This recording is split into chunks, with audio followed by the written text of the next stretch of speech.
Good evening, everyone, and welcome to tonight's episode of Hey Sister. We are here with a special episode to talk about the Democratic nominee, one Mr. Joseph R. Biden selection for vice president. So, sister, hey, sister, how you doing, girl?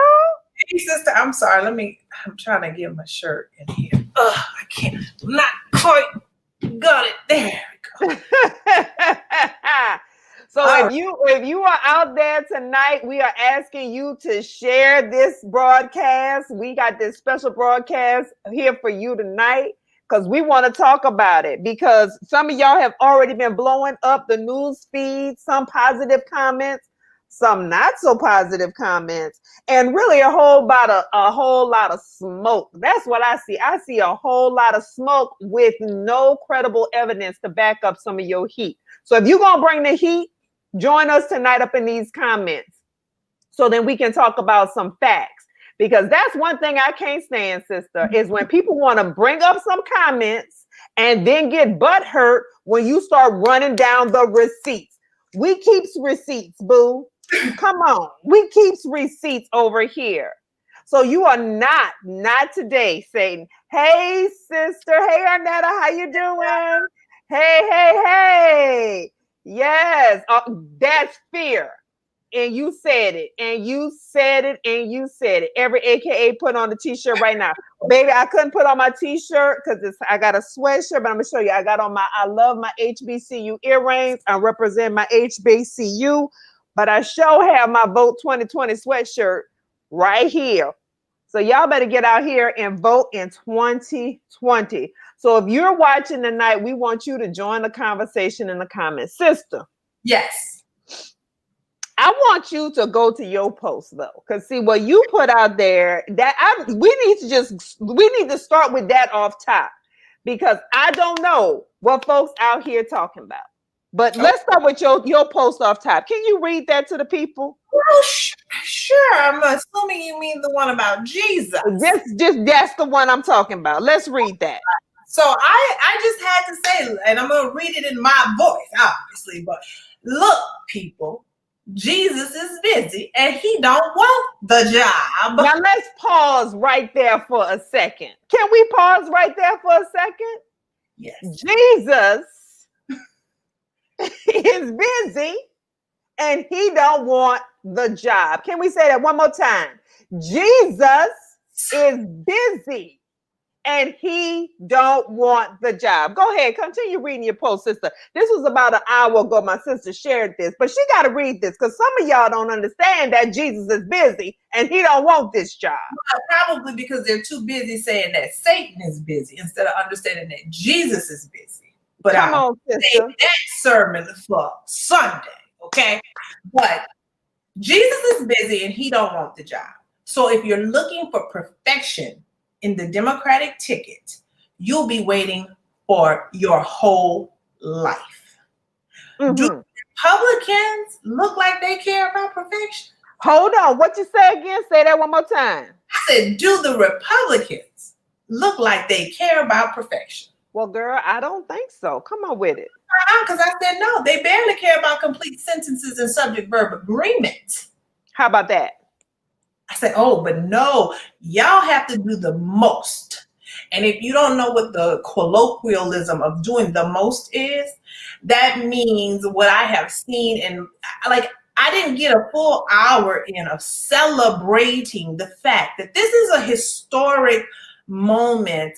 Did you get 5 minutes in of saying, wow, this is a historic moment? Not really. So, but doing the most is all the folks who were ready to jump in to explain who they wanted instead, which I don't think Joe was called. Maybe he was, but who you wanted instead, or what you have a problem with when it comes to Senator Kamala Harris, et cetera, et cetera. So that's a little bit of doing the most. Instead, y'all have to do the most instead of getting on board for the greater good. That's it. I'm done. And I said that about getting on board for the greater good because, I was just having a text conversation with one of my really close friends, um, one of our sorority sisters as well.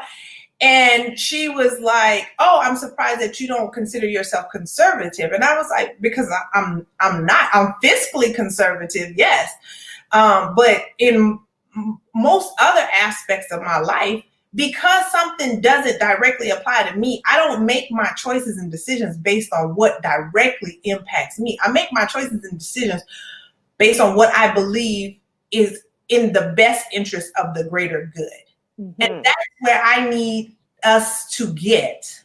A few weeks back, Jon Stewart was on The View, and he made an analogy of the Democratic Party versus the Republican Party. He Mm-hmm. said the Republican Party basically, and I'm paraphrasing that, it's almost like going to a country music concert, right? You're going to get country music, and everybody's there expecting to hear country music. Whereas with the Democratic Party, you have so many different types of Democrats. So you can't use just one message because it's not going to reach everybody. You can't just play one type of music and everybody say, we like this particular type of music. So that's more like equivalent of going to a musical festival and not just a concert with one genre. And there was an article, I believe you shared it, but it was like 7 different types of Democrat. Mm-hmm. Mm-hmm. And so, again, you and I, neither one of us are registered as Democrats. Nope. You know, we are independent voters in the state of Arizona. That means I have no party affiliation. I make the choice the day I get there what ballot that I want to have, or I can have a ballot that doesn't have any of the major parties listed on it, etc. I think, though, we have, in these last few months, while you've been trapped in your house, I feel like we've had time to think long and hard about the direction we would want this country to go in. And if you are not personally just fed up with the way that we've had no federal response to coronavirus, if you are fed up with just the utter disrespect toward women, especially women journalists, when there are press conferences, if you aren't fed up with, the level of racial unrest, and when it happens, how we get zero response from people in the administration, if you're not fed up with the number of just the legal issues that have surrounded this administration, the revolving door that has surrounded this administration, none of that drives you crazy, then I kind of don't know what to say. But back to my post, I know that Republicans are not sitting there picking apart the one who says words like cafe, who types cafefe and says and stuff Yosemite and Thailand. They're Thailand apart. But right. we within the last few hours, we've already seen how people picked apart Kamala Harris. So yes, and I'm with you on that, sister. And so I want to see what you all have to say in the comments. I see folks have a few comments y'all share, but let's get active in this conversation, because we've had a couple of exchanges with folks online who we know, and really just when asked, when pressed about what is it specifically. And so if you have a differing opinion or point of view, we want to hear you tonight on Hey Sister. What specifically, in terms of her policies, in terms of the hundreds of bills that she has been a part of, in terms of her work as a district attorney, as attorney general for the state of California, what is it that is not appealing? Okay, because that's the part that I am so confused about, because the response I see is, oh, well, because she was effective as a prosecutor. I mean, usually when someone's a prosecutor, you want them to be able to do their job effectively. So was it because she was effective as a prosecutor? For those of you who are out in California and you might be watching this, please chime in, because I want to know, because I had someone say that, Black people in California don't support her. And I'm like, that's impossible. She won a statewide election twice. She won a statewide election as attorney general. She won a statewide election as senator. She didn't do that just with non-Black people and non-Hispanic people and non-Indian people and non-anybody. Like, she did not just do that on the strength of white people voting for her. I mean, come on, that's ridiculous. So what is it? And you lived in California for over a decade. Yeah, and listen, I heard prior to being senator, but currently Senator Harris speak on 2 occasions. I see Angela Perry in the comments. On one occasion, I was with her and actually took a picture of her and Senator Harris together at home in United Methodist Church, and then at First AME Church. And every time I heard her speak, I was impressed with what she was saying. I saw the work that she was trying to do, like I said, in terms of literacy, because she was saying how basically there was research, we all about research here. So research had shown a correlation between the number of people, the people who were going to prison. Most of them they were not on their appropriate reading level. Matter of fact, I want to say had not, many of them had dropped out of school. So there was a correlation between illiteracy and prison, going to prison, what have you. Mm-hmm. And so what she was trying to do, and she saw once you fall off right at that, I believe it was the 3rd grade level, mm-hmm. that's where you're usually like lost for the rest of your life, because you really can't catch back up, or it's very challenging to catch back up. So I saw that work that she was doing, and the work that she was doing to dismantle this school to prison pipeline. So listen, being a prosecutor is a thankless job. And oftentimes you don't get paid very well. Oftentimes there's backlogs, and you're bombarded with case after case after case, and it is not easy. Mm-hmm. But instead of blaming her for doing her job, and in the case of any prosecutor, some people are going to go to jail. Some are going to go to jail. I'm sure every single one didn't, but some will go to jail. But also, it's like, let's be realistic. Even when she was running for president, the backlash that she received over her prosecutorial record was what almost, what could have been a catalyst to her leaving the race early. But then Amy Klobuchar made it so much further, and quite frankly, probably no one really brought up her prosecutorial record until the George Floyd incident. Exactly. Like, hammered home on that. So we just got to be realistic about what it is that we're feeling and why we're feeling those things, because this sister, state level, local level, state level, federal level, for anybody to go to HBCU graduates right here, for you to go to a HBCU and elevate to this level, when you have so many people, Black and white, in your life saying, well, why did you choose an HBCU? Oh, HBCUs are subpar.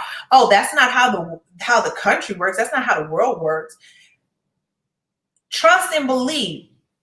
You don't elevate to that position being a ragamuffin. Right. You don't get that far being Rudy Poo. Now, surprisingly, Donald John Trump could get that far without a credential, without any political experience, and trying to run the country like a reality show. Mm-hmm. But this sister, who actually has a resume,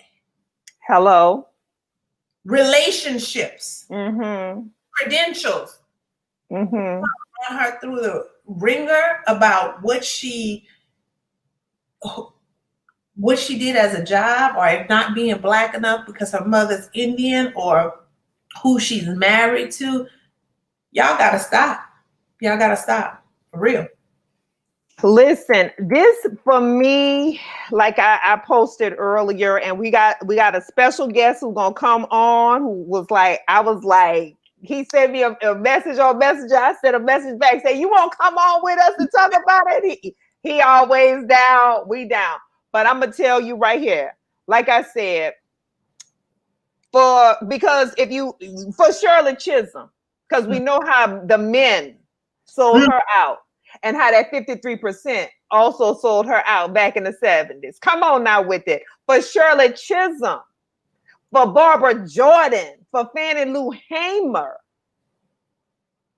for Ethel and Nellie, for Ida B. Wells. Y'all better do what's right, because see, that is what is really bothersome to me, because that whole conversation about ambition, if it had not been for the ambition of Black women, this country wouldn't even be where it is right now, if we really want to talk about it, because we were ambitious enough to survive slavery. How about that? And raise your children and raise our children and hold it down, hold the community down, and cook fish dinners and chicken dinners on Sunday in the back of the church, so to raise money for you to go to college. And to take care of men who have been experiencing the pain and hate. Racism, terrorism, all of it. Come on now, stop it. Stop it. Okay, my friend, you ready to come on? You ready? Come on, baby. Hey, baby. Hey. Hey, y'all. How Hey. you doing? Good. Baby, we are talking about this Kamala Harris, and we started off the show with my sister's comment to the folks, telling them that Jesus is busy and he don't want the job. So y'all better stop looking for this perfection and come on with the come on. That's okay. Real. Yes, well, it is real. Come on with it, because you up in DC, so I know you in where the action is. Here's the thing. Whether I'm in DC, Detroit, Delaware, or Dallas, on Dauphine, there are two choices that we have to potentially run the country for the next 4 years. Two, right? Like, no, we need to set aside a whole lot of conversation that's happening about other things other than the fact that there are two options. Period. Full stop. Now we can talk about and criticize, and rightfully so, the records of Joe Biden, the records of Kamala Harris. They're all politicians. Amen. All of them. That includes Barack and Michelle Obama. Amen. They're all politicians. And so our level of expectation for what it is that they are, how it is that they're going to move, I think is often misguided. And so we often look to them to be who they have not said they are. And so in this moment, when we only have two choices and it's not just two choices who are kind of similarly the lesser of two evils like we are used to dealing with. We are talking about the difference between politicians that we kind of used to, the typical kind of milquetoast politicians that we're used to, and Hitler. Right. So people need to, I personally feel like, there is more at stake there's more at stake on the other side of the beginning of November. Absolutely. Than is worth us risking having 4 more years, which the impact of we already are dealing with the impact, are going to be dealing with the impacts of the last 4 years for at least a generation. For at least listen, At least. the crater. The At crater least. alone of just what COVID-19 is that we're having to deal with in terms of recovery of what it's going to require. You don't have the skills to not prevent the pandemic from getting this bad. You think you got the skills to take us out of the situation? So I want people to really think long and hard and imagine a 2021 to 2024, 25. What will the world look like if folks decide that Kamala Harris locked up too many people? And I'm going to continue to say this. This is not to say that I agree with her record. Mm-hmm. But as y'all mentioned before, she was pushed out of the race much sooner than somebody who similarly has a prosecutorial record that is questionable. Mm-hmm. And it's clear, and this is, these two things can exist at the same time because nuance is a thing. Yeah. Whether people want to recognize it or not, it's still a thing. Clearly, the country and society hates Black women, from Cardi B to Kamala Harris. Come on with it, baby. Whether they have a suit on or string bikini, clearly America hates Black women. So, like, for me at this point, and here's the thing. Hold on. Can you hold that point right there? Hold that for a second. Because help me understand why. Because as we just said, who fed your children?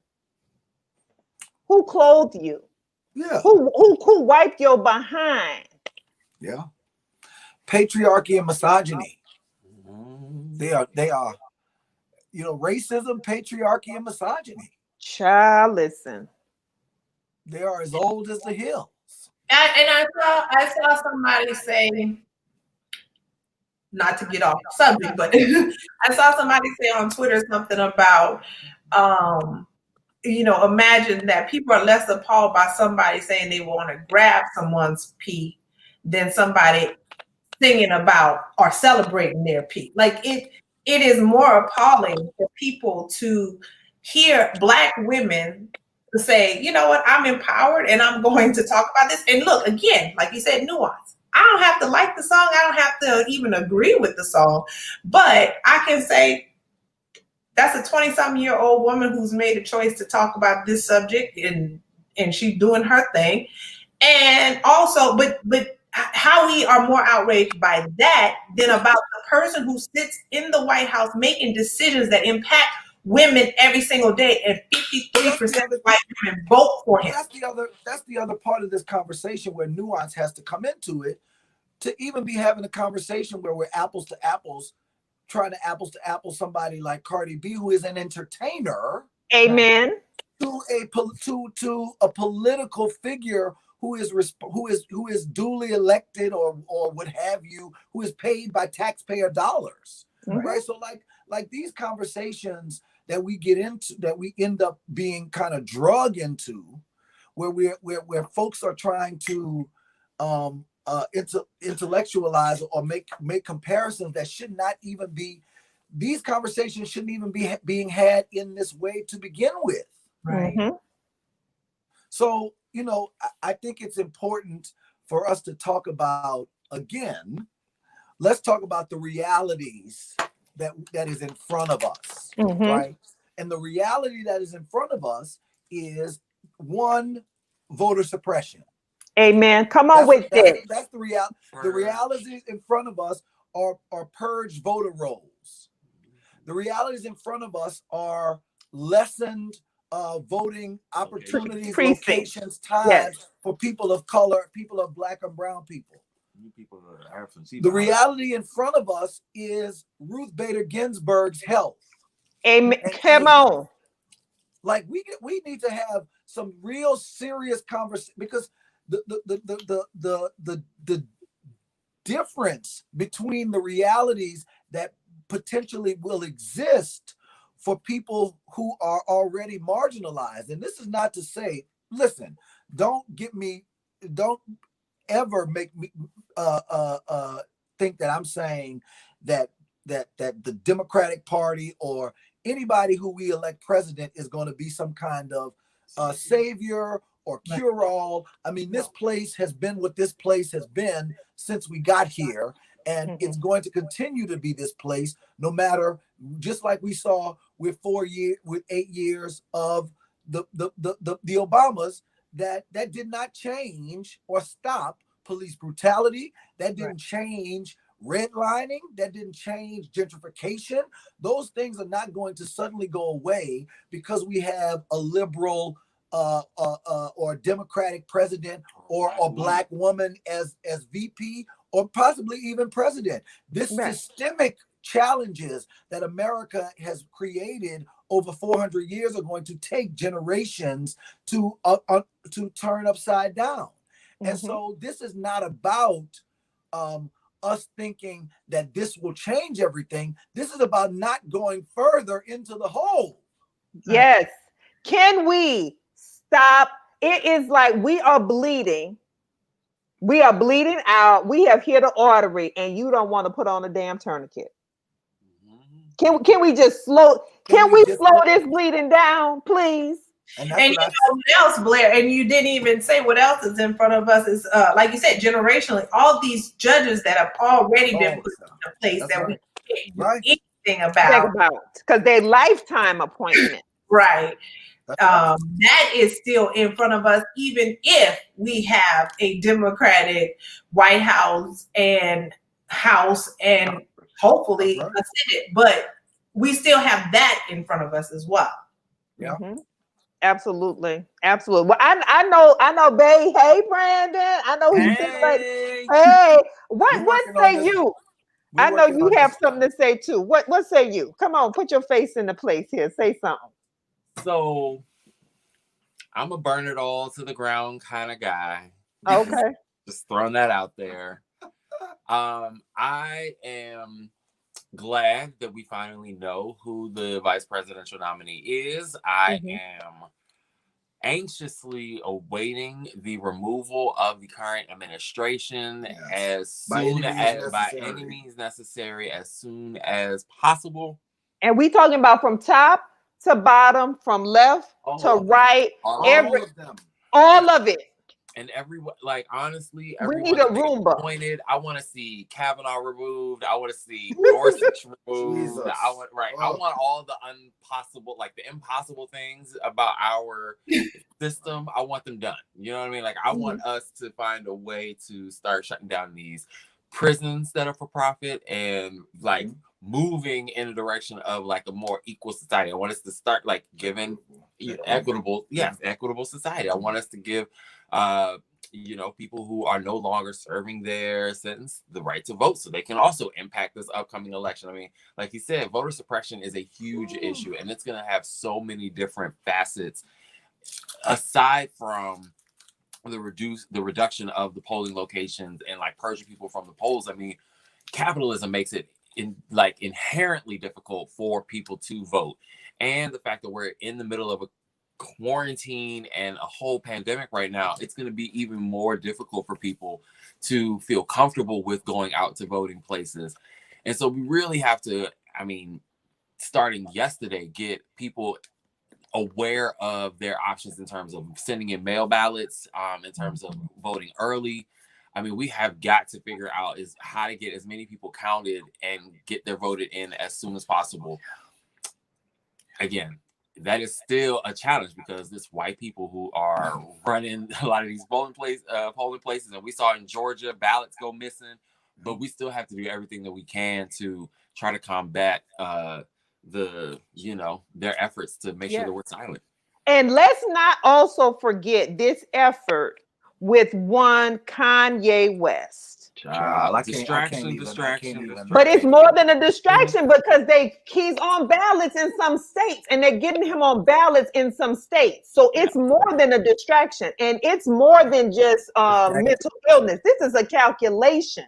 This is dangerous. he is a part of this administration at this point, and it is almost definitely dangerous because when you have the same people who are working the effort to get you on the ballot in only certain battleground states, we got to talk about this, right? Because they understand that this is a psychological game, and the challenge, right? And the challenge is, and we saw this in 2016. I mean, the challenge isn't necessarily that the numbers aren't there or that they're not on our side. This is all about who, where, and how many people are. How can we drive that electoral college or kept out, right? So Ohio, Wisconsin, right? Those are the places. Pennsylvania, Florida, Michigan, all of the places where we know the presidencies are won. That is where we need to focus. Now, if you have self-righteous indignation about Joe Biden and Kamala Harris and you live in New York, fine. That's fine. But other places where we got to get them white people out too, because that's the other part of this. Like 53%, black people are not the issue, right? Like we keep trying to, because voter suppression is an issue, and we have to make sure that black people get out and vote. But that's not the issue, right? Like by and large, numbers wise, we got to make sure that white people are voting in our best interest too, because and their own best interest, and in their own best interest. Can we say that part? Can you say that part again? Because see, this is the thing. How do you 53%? How do you vote? And then 2 months later, you want to have a march. Well, we actually come on, women. You want to put on a pussy hat 3 months later, and you want to march? You should have been marching in November of 2016. I mean, even beyond the marching and the hats. I mean, this sense of surprise and bewilderment. There's so many. Like, I cannot believe that we are here. Shocking. You can't believe we living in the Handmaid's Tale. Okay. Stop. What have you been paying attention to? Right. But it's interesting because obviously in the same way that we have, unfortunately, when we hear Black people, and again, I want to be clear. I'm not saying that you have to agree with everything that Senator Harris has done or agree with her entire record. But I do think that if we're looking at things like leadership ability and education and past experience, things that you typically look at when somebody is up for a job, when you're looking at those things, I believe that she is above and beyond qualified to be vice president, because quite frankly, she was qualified to be president. But that being said, in the same way that some Black people seemingly are looking at her and wanting to pick her apart, it's the same thing we saw where white women seemingly picked Hillary Clinton apart. And again, I didn't agree with every single thing that Hillary Clinton did or said. And certainly, what we have to also learn in this country is that something that I said and did 20 years ago, I should have the right to change my mind and to come back from that. And to not always have that one thing that over my head for the rest of my life. But it's interesting that, they did the same thing to one of their own, if you will, as many Black people seem to be doing to one of our own. And I don't understand it because, again, these ain't run-of-the-mill chicks. We're talking about women with a track record, with a history, that have been running for political office from the ground up. They didn't just wake up one morning like Donald Trump, like, yep, I'm gonna run for president. They've been working this system and learning the ins and outs for decades. Yeah. And so for us to want to pick them apart, for white women to have wanted to pick Hillary apart and think that a reality show failed businessman was a better option, I don't get it. I don't get it either. And I also don't get it. And so since y'all are representing the Obamas today in y'all Savage collection, I said we got Barack on one side and Michelle on the other side. But it's okay. But since you're representing that, I want, because what also I don't want to hear anymore about this not being black enough. Mm-hmm.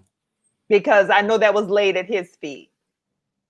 Yeah. And what else laid at her feet that was laid at his feet now, I just saw also, well, to be president, you have to be a citizen and your parents have to be natural born citizens. Her parents were foreign nationals, so she's not qualified to be the vice president. It's like, can y'all go back to take a civics class, please? Well, my thing is, whoever was the brilliant mind that decided to post that, do you think if that was really the case, it took you to be the one to reveal that? You don't think that would have came out how long ago? Like that, again, like Donald Trump with the whole birthday thing. You think all the scholars in this country, and we needed you to point this out erroneously as you do everything else. It's like, no. But they are a masterclass. So one of the guests that we had on the Savage Chat series this week on Sunday, Dr. James West, and he's an inventor, National Inventors Hall of Fame. But he's also 89 years old, so he's seen everything 3 times. And one of the things that he said, and something what you just said made me think of it, was that what we're seeing right now is a masterclass in how propaganda works. Propaganda impacts people's lives and how they make decisions. They end up making decisions about their own lives, and society ends up moving in particular directions based on propaganda campaigns. I mean, this is exactly what happened in Nazi Germany. And we're seeing the repetition of the same kind of propaganda campaigns that are leading to some of the things that we're looking at in our own, like this don't believe your lying eyes. It's incredible. And the propaganda is killing people. And so even to the point, and I understand, that so people are talking of, like, with COVID, propaganda is killing people right now. That's right. Over 160,000 people are dead. Over 5 million have been infected in this country, the United States, which is supposed to be one of the most developed countries in the world, right? And then, but let's go back to some of the decisions that were made early on in this current administration of dismantling that pandemic response team and the people who were working over in China to kind of prevent things before they even got here. Can we talk about that? Because see, competence in leadership matters. Who needs science? Science matters. I'm gonna need that on a shirt for me. Science matters. All science matters. Like, can we get some real science here? But this is absolutely absurd. Propaganda right now is killing people, and it's even killing people to the point where now they're saying, oh, well, it's not that bad because only a small percentage of people had to die. But if that's your mama or your sister or your brother, that's right. Or you. That's more than a small percentage. And if it's you who are that 19 or 20-year-old or that 25-year-old who now has permanent heart damage or permanent lung damage as a result, because yes, a whole bunch of people recover, but a whole bunch of people are going to be dealing with the consequences for a lifetime. Right. That's right. And it all is at the feet of, and when people like to say, well, politics don't impact my life, how the hell not? Well, and then we have now Vladimir Putin suggesting that Russia has the vaccine, and under different circumstances, we know we would be able to just hear that and be like, yeah, okay. But because we're dealing with whom we're dealing, it's like, okay, he's probably on the phone with him, like, so, bro, you got that vaccine? Why don't you send it over here? It's like, I can't even trust you to vet something or to ask, a vaccine that hasn't even been through human trials yet. Right, that part. He gave it to his daughter. I mean, it's like between Vladimir Putin giving a vaccine to his daughter and Donald Trump taking hydrochloroquine and suggesting that folks drink bleach and stuff. it's like I guess I get frustrated with people because I'm like, in any other time in our lives, would we not be like, y'all are stupid? But in this time in our lives, we have people like, yep, that sounds like a plan. What? Then that's not the same thing. Okay, y'all. So we gotta go. All right, because y'all got something else to do. We love y'all. We got stuff to do, and we've been on Zooms and live since about 4:00 this afternoon. Okay. And so yeah, I am interviewing Zoomed out, and I haven't even eaten dinner yet. And so I saw you were snacking on something, but we appreciate you. Listen, it was a last minute thing. My blood sugar was low. My blood sugar. Okay, well, we can't have your blood sugar low because we got bigger things that are coming. So, amen. Listen, I want y'all know how proud I am of y'all. I have said it. We've had private conversations. I am so happy for everything that's happening, and we're gonna keep feeling that wind blow. And we're going to ride the wave of the wind. We're going to ride the wave of the wind. And I also want to say, everybody, y'all go check out the Blairisms because there will be a shirt for all of this. Okay? Oh, there is. You should see what we're working on right now. That's why we got to get off this phone because we need to go. I'm ready. I'm ready. Talk to y'all soon. Thank you. Love you. Love you. Go vote. Vote. Yeah, so that was the last minute, like say. No, that was great. I mean, listen, I love Blair and Brandon. They're always great. It's just, I don't know, sister. I'm like, to me, and again, we may be the anomalies. I don't know, and everybody watches Hey Sister, and most of the people we hang out with, we are the anomalies. It's like it's like science versus not even doing Google searches. It's like, privilege versus actually having to work hard for things in your life, and not everything coming easy for you because somebody handed it to you. It's like the two, as Blair stated, we have two very separate, like it's not even close.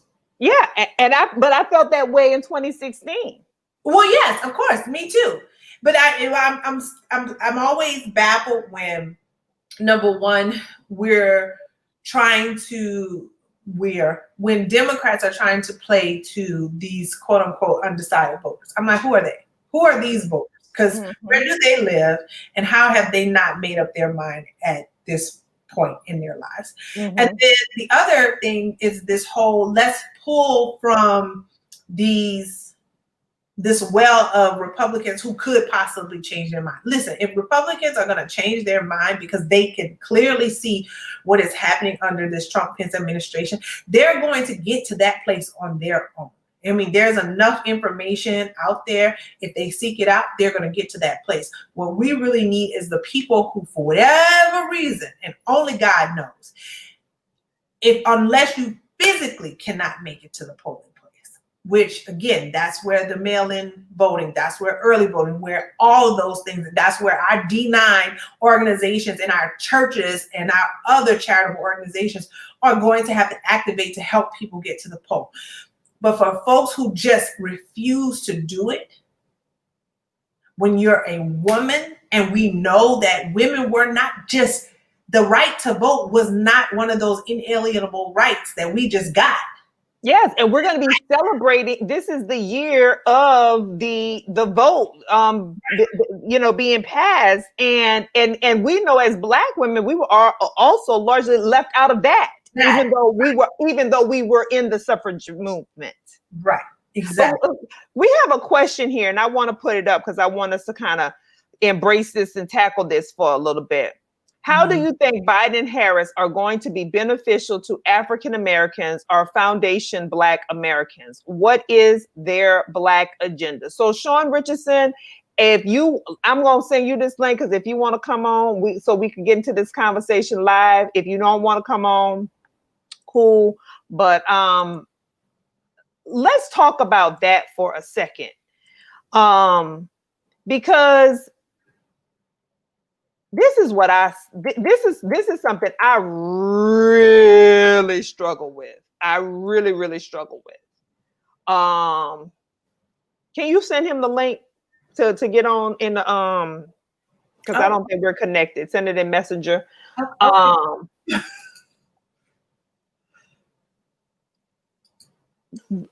First of all, I want us to have a Black agenda. Before we can ask them what their Black agenda is, I want us to have a Black agenda because, like I said, you got to have your receipts. So you need to know, here's the thing about politics. You need to come with your facts and your data so you can make demands. And that's our problem. We never make demands. We allow ourselves to be sold out by the few. Or let the few be the voice for us because we always looking for a leader. Instead of standing in our own knowledge, in our own intellect and desires, and coming up with a plan for ourselves and then demand that plan and then holding other politicians accountable to it. Because it's not just about the Biden and Harris agenda for Black Americans, because I quite frankly don't see an agenda from this administration for Black America or Foundation Black Americans. But are you holding your sheriff accountable in your town for the arrests and disproportionate number of arrests of Black people? Are you holding the school board accountable for the disproportionate number of Black children who are being expelled and the disciplinary actions are not equitable? Are you holding these companies accountable who everybody had a statement about Black Lives Matter when they saw George Floyd murdered, but are we still holding them accountable right now, this many months later, on what are they actually doing to change their policies in terms of their pay equity, in terms of their hiring practices, in terms of their pipeline for talent? And who are they grooming to be in the next level of C-suite? If we ain't holding those people accountable at all those levels, then guess what? Don't ask Biden and Harris for nothing because you ain't done nothing. And that's what we need to get to. You can't come on. That's cool. But who you holding accountable? Where you at? That's how I feel about that, sister. I don't know. How do you feel? Well, here's how I feel. Because I know Alpha Kappa Alpha. Listen, before I go on one more time, let me say something. Alpha Kappa Alpha, Delta Sigma Theta, Sigma Gamma Rho, Zeta Phi Beta, Alpha Phi Alpha. Run them all down. Kappa Alpha Psi, Omega Psi Iota, whoever. Phi Beta Sigma, every single one of y'all, the links, the NAACP, the Urban League, all y'all need to get together and say, these are the basic demands. This is the legislation and the policy we want to see. And this is what we're going to be asking for, that we need to have movement on. But we don't just ask this of the Biden and Harris ticket. We coming to you, state senator. We coming to you, governors. That's what we need to be. Well, I'm going to add to that, but I'm going to give a little anecdote because I like to like to tell stories. I remember many years ago, I was having a conversation with one of my good friends who is a graduate of, I want to say University of Michigan, yes. And he was saying why he gave money back to his school. And I was like, oh, okay. And he said, because, when something happens to Black students, they're going to look and say, well, do y'all contribute back to the school? Do you do anything back to the school? And if they don't, then in an environment like the University of Michigan, where the majority population of students is non-Black, if you're not contributing to that school, then they have a, let's call it an excuse or a reason to ignore your demands. I ain't even got to listen to what you say.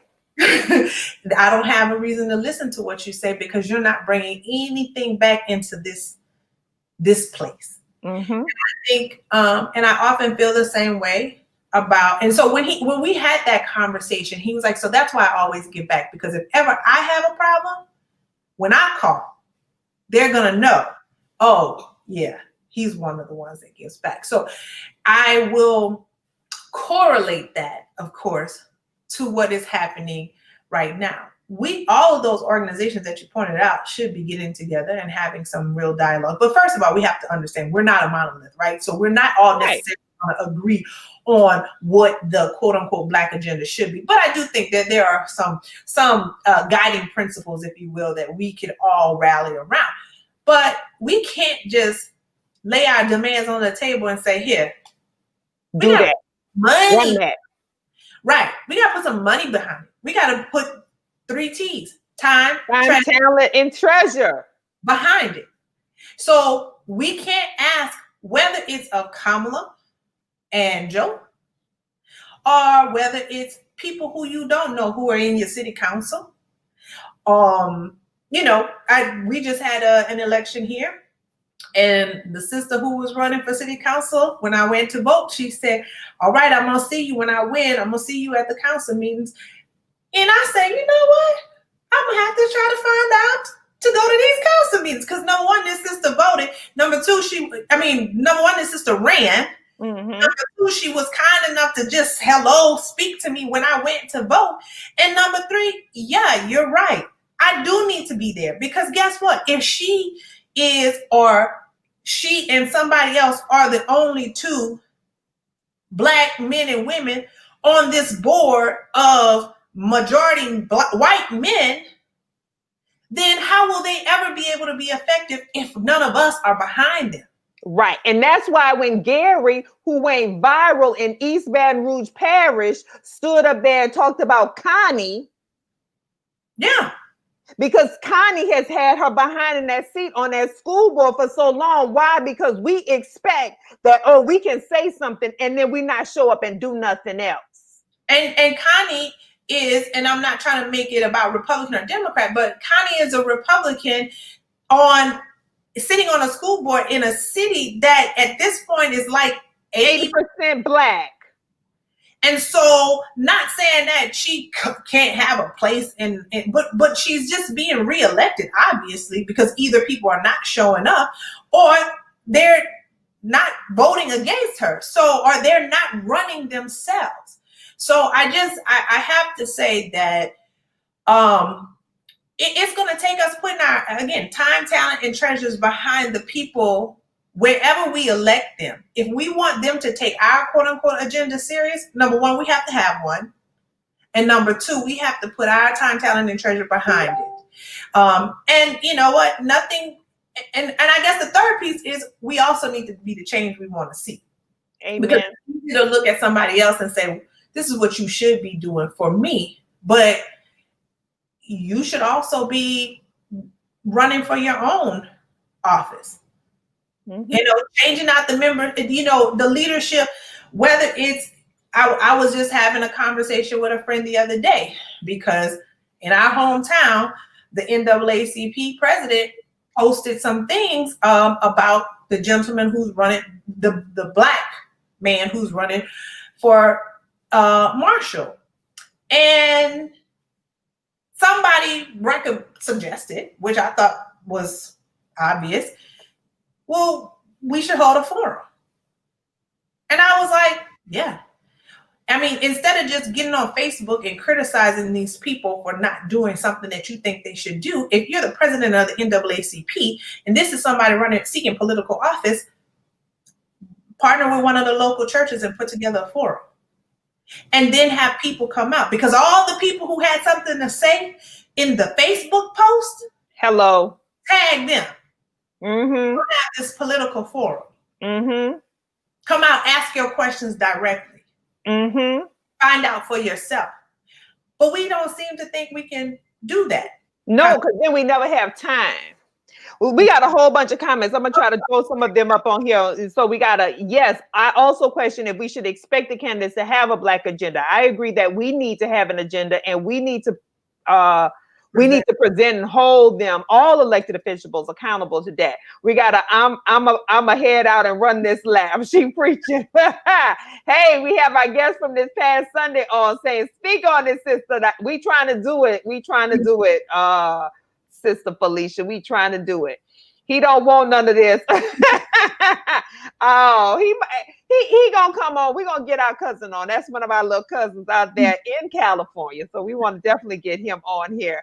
Yes, we had to do the roll call. We had to do the roll call tonight. Yes. So, all right. Sounds like a plan. All right. So we're going to have another session. We're going to have you come on so we can talk about this some more. Yeah. Let's ask our governors and mayors for their Black agenda. Can we talk about that right now? Can we talk about that right now?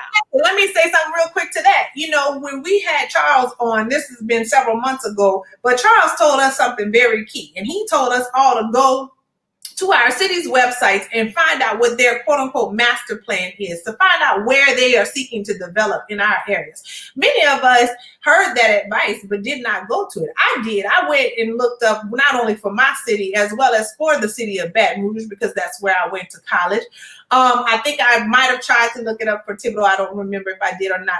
But what I say that because to Rosalind's point about our mayors and our governors, listen, we could take, if we have internet access, which a lot of us do if we have cell phones, even if you have to get on a Wi-Fi hotspot, and we find out where this city planning, they put this master plan out there to tell you where they plan to develop over the next several years.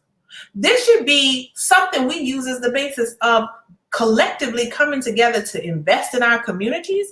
It should be something we use collectively to bring into those council meetings and say, hey, I see that you have a plan to develop this part of town, but what about the other side of the tracks? And so it feels to me like, again, I believe that Kamala Harris, being an HBCU graduate, will definitely see to it that our HBCUs are taken care of. And I know some folks will say that Donald Trump signed some mess. No, he signed the Futures Act, which was already something that was in place. He funded that.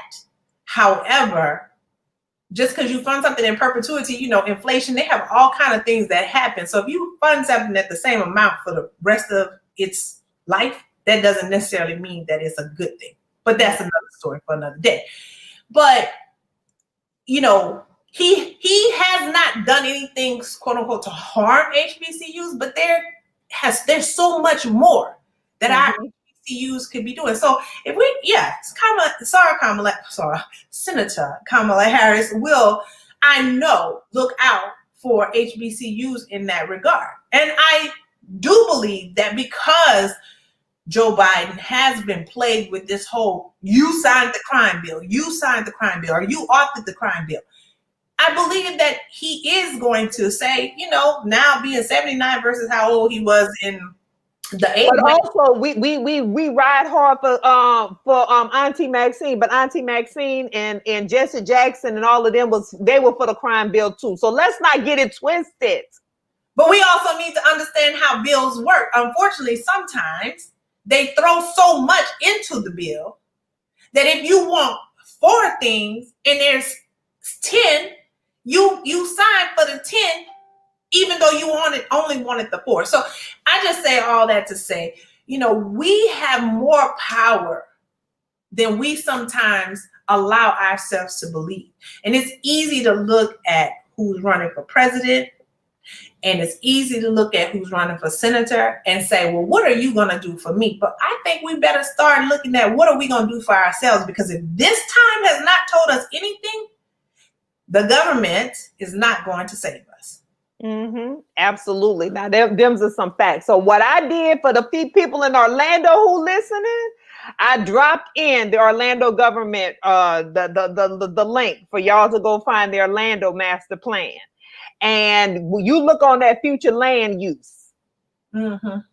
You look at future land use. If you want to talk about right, Miss Lena, master plan, strategic plan, all online. Absolutely. You need to find out what's happening. And that's the time when we come together, pool our resources. That's when we can buy back the block and make some significant, because economic strides are the big strides. Well, and I also tell the people who came to our church to get our vote, hey, you came to church to get our vote. But I see in this master plan, y'all have no plan to improve our area, or you have plans to gentrify it and we're going to get pushed out. Put out. Exactly. That's where we need to have them conversations. But I'm sorry, let's continue. No, you're absolutely right. Look at the specific plans and what changes they are making to zoning, etc. Absolutely. We have to get to a table before announcements. Absolutely. Yeah, before the announcements, because you're right, Hunter, the deals already are done by the time they make those announcements about what's happening. Yes, Hundy, where are these Black agendas and what master plans are they included in? Tell us. Come through, Chris. Come through, sister. We have to lobby for our damn selves. That's what you just said. We have some absolutely. Okay, Christina, let them know. That's right. Let them know. Politics is not a zero-sum game. It is most certainly not. Others know our power, but some of us don't. Whoo! That's a Sunday sermon right there. Why don't we know our own power? Child, listen. Future land use affects your property value. Absolutely. And that's, hey, folks, listen. Whether Biden was your first choice or your last, Kamala was your first choice or your last. As Blair said when he came on, there are only two choices right now for president. And it doesn't just impact the next 4 years. There have been hundreds of judges that have been appointed, lifetime federal judge appointments of people who are young and incompetent. Some of them had never even been in a courtroom, had never even tried a case before. And now they're a federal judge. Y'all go look it up. That was done by this current administration. It is August 11th, 2020. And we still have a global pandemic that is ravaging this country. And guess what, y'all? We ain't even hit the second wave. We ain't even hit flu season yet. We haven't even hit the pneumonia season. None of that has even come yet. So we're going to have that on top of. That's what you're dealing with when you vote at the federal level. But you also need to vote at your state level. You need to vote at your city level. You need to vote at your neighborhood level. We have to get involved and we have to make some things happen. So this is what I'm going to say. I'm a registered independent, but I'm riding with this ticket. So I've said it out there, said it public, said it loud, and I'm proud. I'm riding with this ticket. And because I want to be able to go back outside again someday. Okay? I want to be able to go back outside again someday. And I'm not worried about, and not be worried about whether or not I'm compromising my health and my safety. So go vote, folks, because your life does depend on it.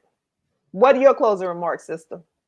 My closing remarks are, like you said, there are two clear choices. Now, if we don't like the choices that we have, if we don't like a two-party system, that's a different conversation for a different day. I think it's an important conversation that needs to be had, absolutely. But until we're ready to have that conversation and, again, do the work that it takes to dissolve this two-party system or increase the number of other parties, until we're ready to do that work, we can stop bickering about what the final choices are. This is who we have.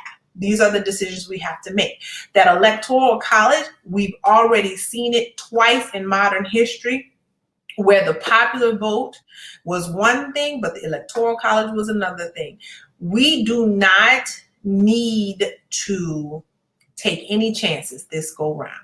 Right. I'm with you. I am a registered independent, but I'm riding with this ticket. And I'm not riding with this ticket because I want to go outside. I'm riding with this ticket because at the end of the day, like my cousin Sean or like many of our other relatives, we have within our family people that more closely resemble the 7 types of Democrats, right? Mm-hmm.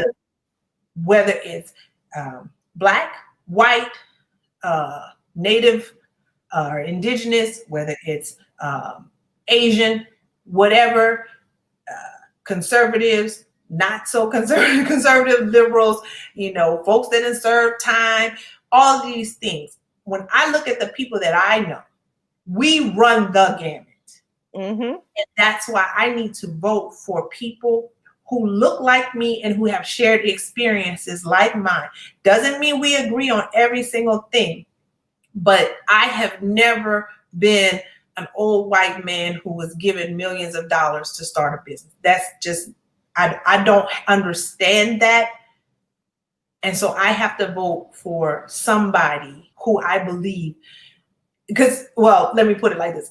If we're concerned with a Black agenda, I have a little bit more confidence in the ticket that actually has a Black person, or the party that actually has Black people, than I am for the one that has been largely exclusive of Black folks in recent years. And no, don't tell me about Lincoln, please, because if we got to go all the way back to Lincoln, see, that's when y'all have to go all the way back to Lincoln as a reference point. We already have a problem. Yeah, don't tell me about Lincoln. Don't tell me about the Democrats upholding slavery in the South. I know how the Democrats. We know. We took history. We passed that class. Right. And I know what shifts have happened, and that's the thing. Things can happen. Things change. People change, and so at this point, we've seen a change. This is the last thing I'm gonna say. I know we got to wrap up. The other day, I said, "Well, look, maybe God." Again, as one of my friends, older friends said, he didn't cause this pandemic, but he allowed it to happen. And I say, it seemed like every time we get out of a hole, right? Came out of the deficit that was created by the Bush administration, or we came out of the deficit that was created by the second Bush administration. It seemed like every time we crawl out of a hole, we get really comfortable, and then we start talking about, well, I think the other team is better, and we try to jump on the other team, and we fall all the way back down. So I was like, you know what, maybe God is trying to show us this is what you wanted, because you didn't do right. You didn't get out and vote like you were supposed to. Not saying anybody did anything like deserve this to happen, but maybe he wanted us to sit down for a moment to see this. Like, I am showing you what happens when you don't have strong leaders. And so if this is not evidence of time to make some change, then I don't know what it's going to take. So I don't know what it's going to be, but I'm going to say thank you all for tuning in to tonight's special episode of Hey Sister. Thank you to our special guests for tuning in and being willing to jump in on the fly. We have a show scheduled for you on this Sunday. It'll be a much easier, lighthearted kind of conversation.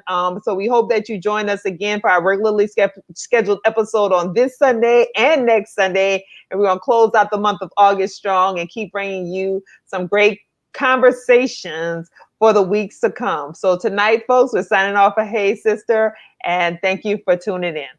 Bye-bye.